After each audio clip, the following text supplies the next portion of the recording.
How's the open face, Shakey? Well, bit chilly. It's a good job we flew this way to get to sunny San Diego. What do you reckon? what mode are you in? Touring? Touring. Yeah.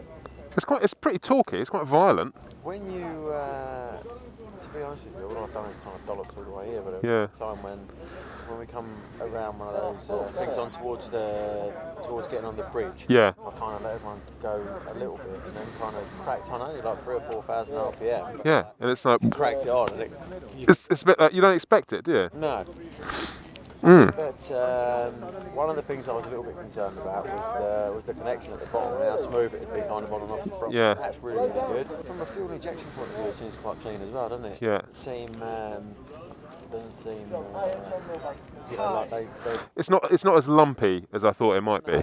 Yeah. smoother, isn't it? Yeah. Loving that picture on the wall. I've no idea where we are. We're in San Diego somewhere, outside the city. We just had some ribs and some chicken and some other meat in this little place with cowboys and stuff. It's crazy. It's a bit like Dukes of Hazzard around here. And we're riding the Ducati XDiavel. And we're just stopping for some lunch, swapping over. I'm getting on the S model. I've been on the standard one. There's not much difference in it. But it's just kind of mainly looks. And it's a pretty cool place to ride this type of bike. I mean, cruisers aren't really my thing. But it's not really a cruiser. It's fast. It is fast.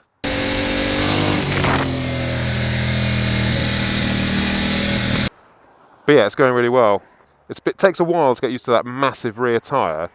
I mean, it is massive. The S, but this is the S, by the way. It's basically gloss tank with some more blingy stuff. Blingy wheels. That wheel is awesome. Polished engine, painted engine with the machine bits. And the main difference is the Brembo M50 caliper as opposed to, we've got a standard one? I think that's the M4 caliper. There is a considerable difference. I jumped on one quickly just to take some pictures and I was like, shit. But yeah, there's lots of people here. I don't like it. I'm a bit of a weirdo like that. For me, the overriding characteristic is the engine. That is the thing which is surprising. It is pokey and it's really torquey, really torquey.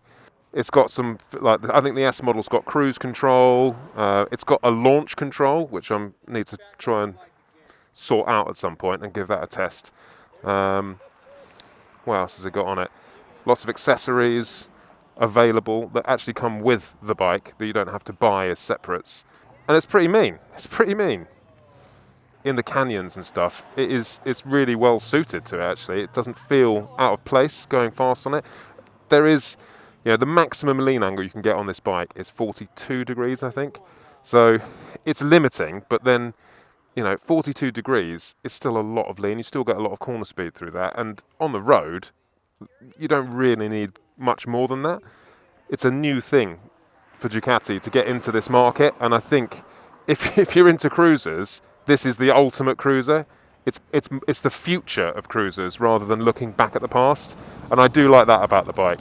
There's a lot of tech on it. There's a lot of decent tech. Of course, you get ABS, traction control, all that stuff, and we'll run through that a bit more on the bike. So the only real difference, the major difference between this and the standard bike is the M50 calipers. And they do make a considerable difference, especially to that initial phase of braking, the first kind of bite. And the other thing we got on this is a daylight running light, which is LED or some shit. Look at that. 2 Corvettes. But other than that, it's the same. They're mainly cosmetic.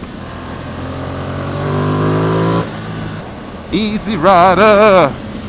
It's got keyless ignition,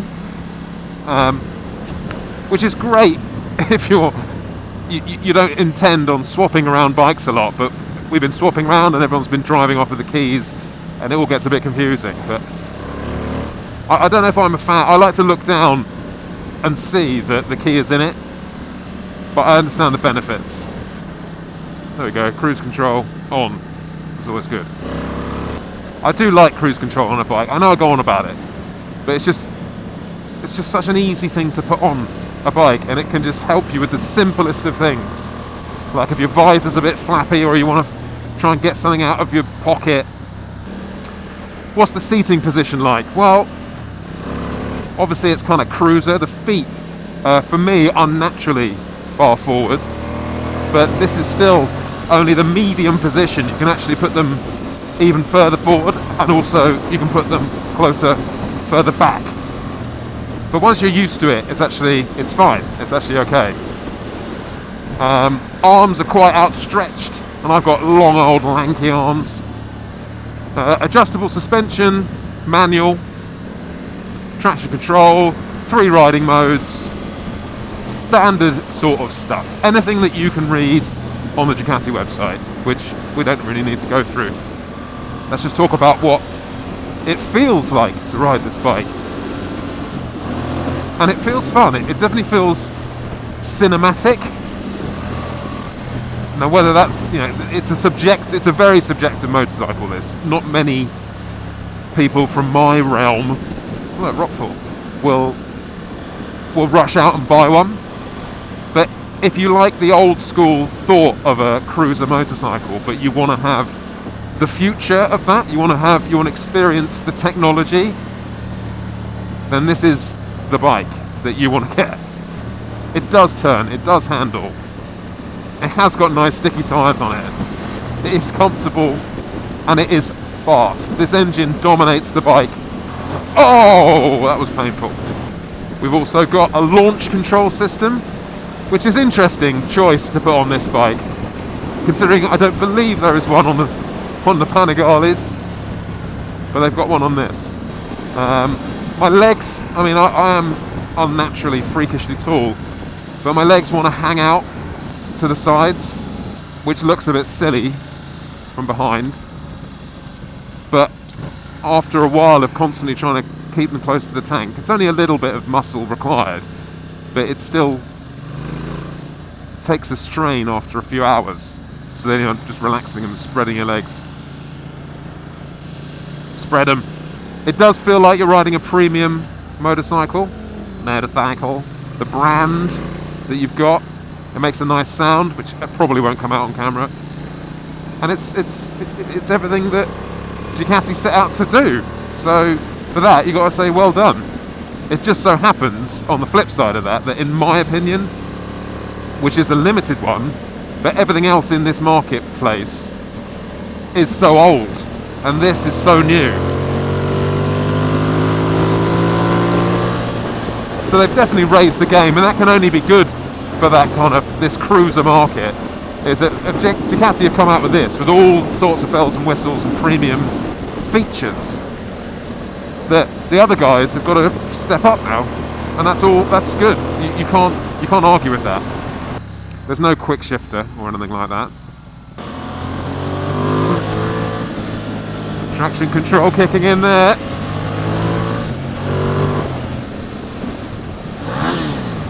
Another false neutral. It's a few I've had now. So that is a complaint with the bike. That would annoy me. I'm not using the clutch to upshift all the time, but still, it shouldn't happen. It feels quite free, this bike. It does have that sense of freedom to it. And it's quite hard to achieve that with modern technology.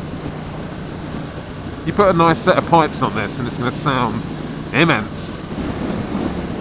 But on the little roads like this, it's a beautiful bike. It's actually really nice to ride. The only problem is that you just want to go faster. This is cool. This is America. America! This also feels a bit like, what was that biker gang in that Clint Eastwood film? Every which way but loose. The Black Widows. That's what I feel like, a bunch of losers driving around on cruiser bikes. As in loser criminals, as in they weren't very fierce at all, they were dicks.